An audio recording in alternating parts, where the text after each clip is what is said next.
The insanity that we've been seeing over the past few months, not only in terms of AI, the RAM crisis, and everything else under the board, really is just a drop in the bucket to what's been happening also in the gaming industry. We've been covering on this channel what's been happening with payment processors like PayPal, Stripe, Visa, and MasterCard, consistently going after specific kinds of content on Steam, trying to censor open platforms, and even decide what products you can and cannot purchase with your own money because they want to control the flow of what's being bought from their own marketing standpoint. And that is incredibly scary. But the thing is, that's not the only part impacting you as a customer in video games. It turns out the insane greed and overmonetization of trying to nickel and dime you is always getting, in fact, worse. Nintendo stating that they're going to reduce the cost of the digital games by $10, thereby creating a permanent price increase of physical goods across the board. Not really a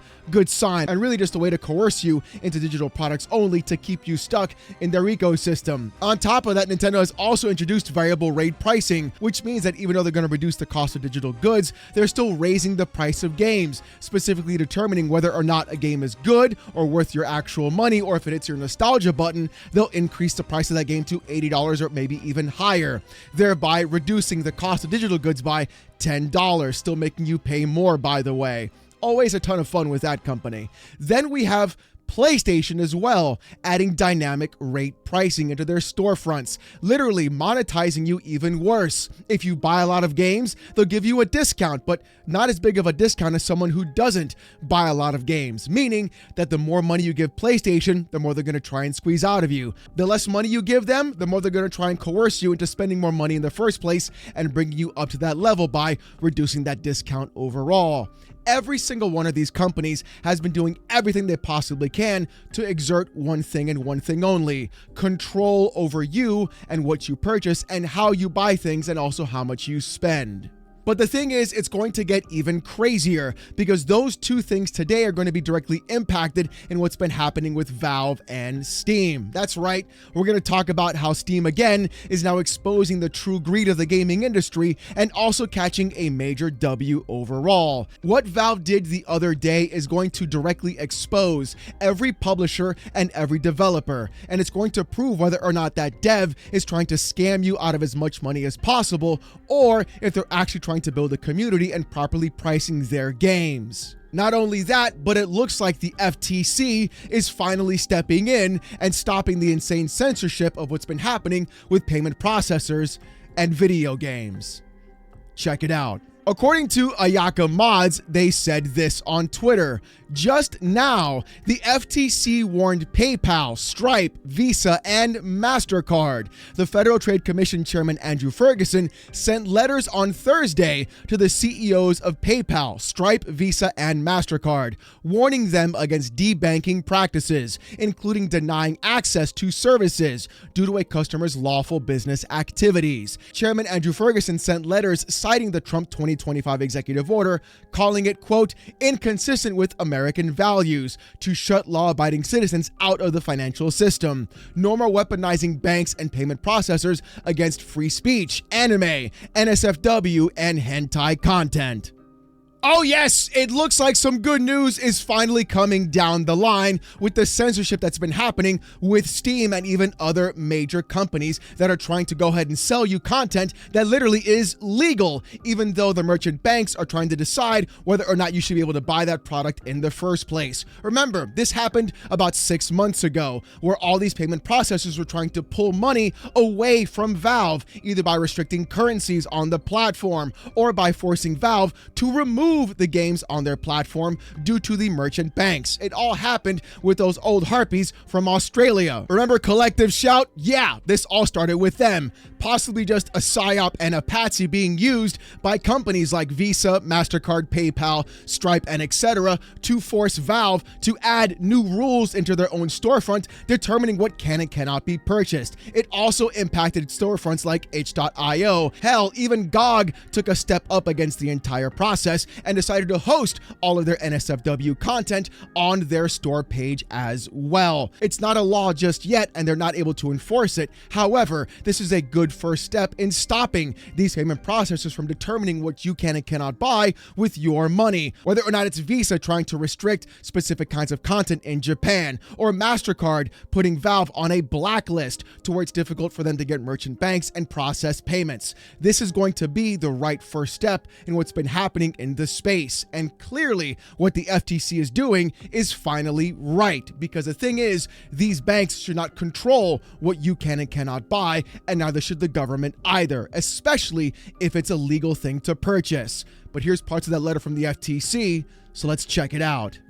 With the FTC.gov website saying this: the letters issued to the CEOs of PayPal, Stripe, Visa, and MasterCard raise concerns about publicly reported examples of financial service companies denying their customers access to services due to their political or religious views. Saying, quote, full participation in commerce and public life necessarily requires that law-abiding individuals can access and freely participate in our financial system, Chairman Ferguson wrote. It is inconsistent with American values to deny law-abiding individuals the ability to run their legitimate business and feed their families because they attracted the ire of rogue American officials, overzealous activists, or, more worryingly, foreign governments seeking to control public discourse, he continued. That is why President Trump's August 7, 2025 executive order on debanking makes it clear that it is unacceptable to debank law-abiding citizens due to political affiliations, religious beliefs, or lawful business activities.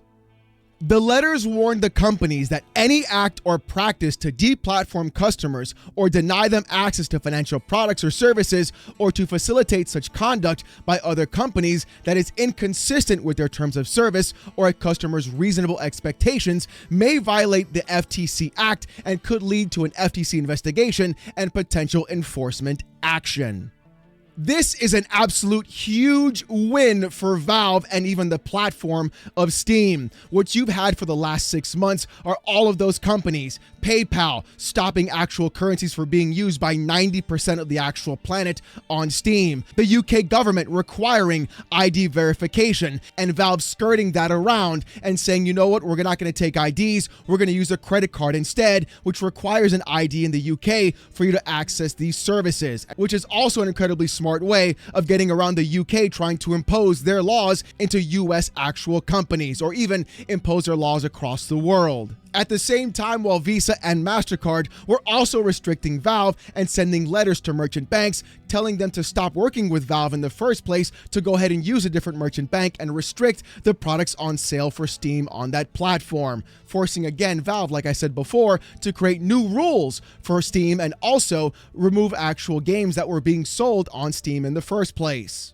And all this stuff didn't just impact Steam, it also impacted specific developers, where PayPal was restricting the amount being transferred of currency into their own PayPal accounts because the content they were making was NSFW and not what they would consider to be proper for them to actually make money off of in the first place. Restricting the kind of content people can consume, especially when that content is in fact legal, is actually not a good sign. It is exactly the kind of government overreach and even company overreach that shouldn't be applied to anyone at all.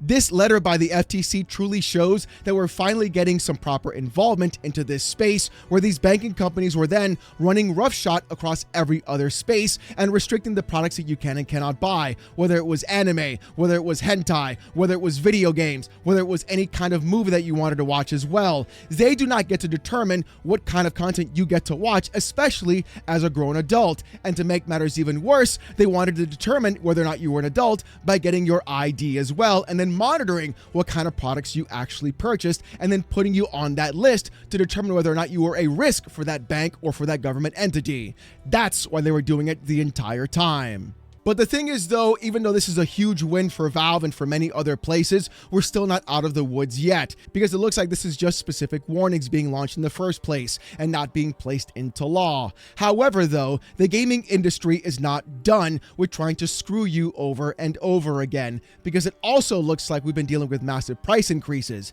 and Valve decided to go ahead and expose the gaming industry for that side as well. According to Land the Generation on Twitter, they said this: Valve has updated their pricing conversion tools that include 3 different methods for game devs to choose. One is simple currency exchange. The second uses public data about the average purchasing power, and the third uses multiple data sources. Read more below. Credits to SteamDB. Now, the first part of this video was Valve getting a W by doing nothing. Here, in fact, is Valve getting a W and doing even more. And this is exactly what I'm talking about. Again, we've seen how other companies are using pricing models to basically extort you as a customer. Yet at the same time, now Valve is doing everything they can to basically shed a light on what the industry is doing, not only to you, but to every other person across the entire planet. We've seen every other company set their pricing on video games to $60 US, which, hey, in the US, perfectly fine. But the thing is, when you go across every other country, all that pricing, in fact, totally fluctuates. Some countries require $60 USD to be half their monthly salary, or even their entire monthly salary to buy one video game. And what Valve has done now is give developers the actual tools to determine what their pricing should be across every single currency in the entire planet with one simple click. This really helps to remove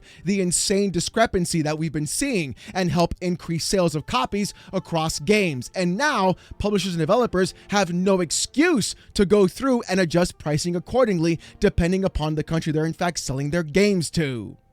Which of course gives massive transparency to every single person saying, hey, why are you trying to screw me? And it puts the limelight not on Valve, but also on the publisher and developer making those prices in the first place. With Valve saying this: with today's Steam update, we've made 2 improvements to Steam's pricing conversion data to help developers price games in 37 currencies and 4 region groups worldwide. We've updated our pricing conversion data to better reflect current market conditions around the world. We've also added 2 new conversion methods to help developers choose how to price games. Steam now provides 3 different conversion methods for you to choose from. Check out the About Regional Pricing page for an interactive tool that demonstrates how each of these methods convert all supported currencies for each major USD price point. This is huge. One of the big things that Valve was always getting wrong was how they were going around and providing pricing for other countries, leaving it all onto the developer, making them choose and do the research themselves on what kind of prices should be charging depending upon the currency in specific regions. Now they don't have to do that. Now it's all one simple click, and Valve even provided their own structured way of how to determine what you should be pricing your games across different countries around the world. This is actually huge, especially for when games go on sale. I mean, check out this tool right here. According to Valve, this tool demonstrates how 3 methods of converting prices and currencies work. 1. Exchange rate conversion only. This method uses a simple currency exchange rate at the time indicated. 2. Purchasing power conversion only. This method uses public data about the purchasing power of customers within a given country and or region. And 3. Multivariable conversion. This method takes into account multiple factors for each currency, including local purchasing power, the expected cost of comparable entertainment goods, and exchange rate. This is actually huge. The fact that Valve is now providing 3 different methods of converting the exchange rate into different countries really goes to show that publishers and developers can no longer hide behind Valve's incompetence in the first place of not providing the proper data. Now the data is there, and it's all done with one simple click. In fact, here's how it works. Right here, you're seeing the actual tool itself, and you're seeing the 3 different kinds of structures that are being applied for conversion rates. You're seeing exchange rate, purchasing power, and multivariable. In fact, what they've also done is show a game being at $5.99. So what you're seeing is at $5.99 in USD, but in Great British Pounds, for the exchange rate only, it's at $4.45. For the purchasing power conversion, it's $4.09, and multivariable conversion is $5.29. But you see, Valve didn't just stop there. They did it with every other currency that's available to them and showed you exactly what each one would price at depending upon the currency, its region, and what factor of actual conversion you're using. Now, some conversions may be higher for the customer or even lower, and some may be just in the middle. But the thing is, this tool provides a better overview and a deeper insight into what customers have specific buying power, determining in their own country and region, giving actual developers and publishers a proper tool in order to go through and price their games accordingly, and also not screw over every other user in other countries because that country's currency is not where it's supposed to be or keeps up with the US dollar. In an era right now where we're seeing every other company try and screw their customers over, what we're seeing instead with Valve is they're shining a light on the publisher and developer saying, hey, look, we gave you the tools, we have the pricing model, you know the structure, you are now purposely choosing to mark your game at this price and either go through and sell more copies in other regions or try and price gouge other users by trying to go ahead and collect more money from every other user as well. This gives a true voice to every other country on the planet that is also wanting to buy games on Steam. And all this totally coincides directly with the launch of the Steam machine as well, having a new platform come out onto the market where a lot of users could use that as a true upgrade to their current PCs, and seemingly at the same time give these publishers and developers the proper tools to sell their games to those specific countries, and all those new users either becoming new Steam and Valve customers or at the same time upgrading their PCs, being more willing to spend money on either sales of games or anything coming along the pipeline. This completely flies in the face of everything we've seen PlayStation, Nintendo, and even Xbox do, with variable rate pricing, dynamic pricing on their storefronts, and everything else across the board where companies are trying to screw you, shining a light on these publishers and developers saying, hey, you have the ability to make that change for this country, why don't you? And the conversion method is there. Literally, there's no excuse right now for anyone in any other country to be overpaying simply because of the conversion technique that was being used before. Now there is an actual light and upfront standing of saying, hey, look, your game should cost this much, not actually what you're trying to charge me in the first place. And there can be proper pushback and actual accountability onto publishers and developers trying to price gouge other countries. But the thing is, though, don't get too excited yet, because apparently there are some drawbacks still right now, and you're not going to see every other game price change to be reflective as a positive outcome for you just yet. Check this out. Please note that price increases generate a 30-day cooldown on discounting for all regions, even if you are just increasing the price in a single currency. Some developers choose to wait to make price changes until after a discount when the product is already on discount cooldown. Also, Valve develops and sells games on Steam as well. We'll be updating our own game prices as part of this update. And that 30-day cooldown is exactly why you won't be seeing prices totally fluctuate and change into being more expensive or less expensive depending upon the kind of currency conversion that publishers and developers in fact use. The thing is, though, Valve is currently on a sale right now, and once that sale happens, that's when the discount cooldown applies. The thing is, though, what Valve is doing is placing accountability directly onto the actual publisher and developer, and creating that proper communication pipeline between developer, publisher, and gamer, rather than trying to have Valve be the middleman in between. This places that accountability onto those publishers and developers, so that way if the pricing is wrong, the customers can clearly express themselves and say, hey, you're pricing it wrong. We even have the tool for it and we can see it right here. Change it because you know it's not the way it's supposed to be. Literally calling out the amount of greed or insanity that we're seeing in the gaming industry as a whole. This is nothing more than just pure transparency for what customers are in fact paying for on a storefront that is an open platform.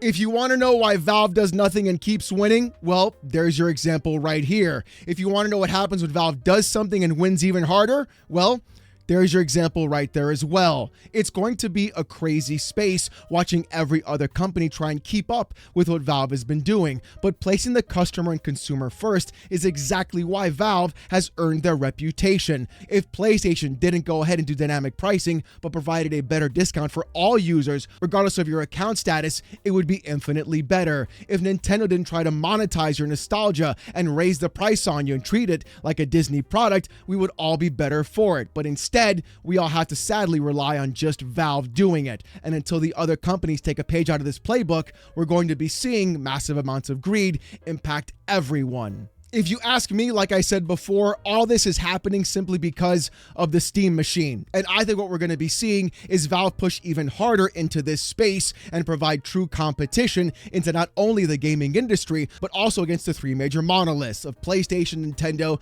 and even Xbox. And personally, I think what's happening right now is that all three of them are incredibly terrified of what Valve is doing in this space right now. Even with a lower powered machine, even with the possibility of it costing quite a bit of money due to the RAM crisis, you're still seeing a 300 to 400 person company literally go toe to toe and try and knock down every single major monolithic company in the gaming space. And that is what's terrifying them in the first place, trying to squeeze out every red cent they possibly can before the possibility of losing you to a company like Valve and to a product like the Steam machine and even to SteamOS as well. But you know what? I want to hear what you guys got to say about this in the comments section down below. Do you think Valve is going to go ahead and have the payment processors no longer impact their sales on Steam? And do you think at the same time this currency conversion could shed a light on what's happening in the gaming industry with companies trying to screw you every single time? I want to hear what you guys got to say.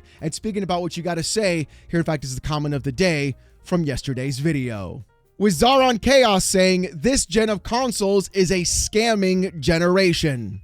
Zaron Chaos, you are correct. Like we said before in the video, price increases on systems, price increases on games, dynamic pricing, variable rate pricing, everything across the board. This generation has in fact been the biggest scam. It's also why you're seeing everybody rush out to buy a PS5 Pro before the actual price increase, basically fluffing up PlayStation's numbers and then saying, look how many systems we sold, even before everything falls apart at the end at a $900 console. And also with variable rate pricing and dynamic pricing in their stores, trying to screw customers every single time. But if you want to see more of this kind of content though, more PC port reviews, gaming news, Steam Deck videos, fanboy content, and even live streams, subscribe to the channel. If you want Discord access with emotes during live streams, become a YouTube member. It's as low as $1. Look, if you don't want to spend the buck, don't even sweat it. Just come on down Saturday nights, 8:45 p.m. Eastern, live right here on the channel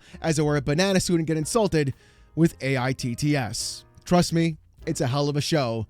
You don't want to miss it. Live Saturday nights, 8:45 p.m. Eastern, right here on the channel. With all that being said, though, thank you guys so much for watching. Hope you have a great one, and I'll see you gooners next time. Peace!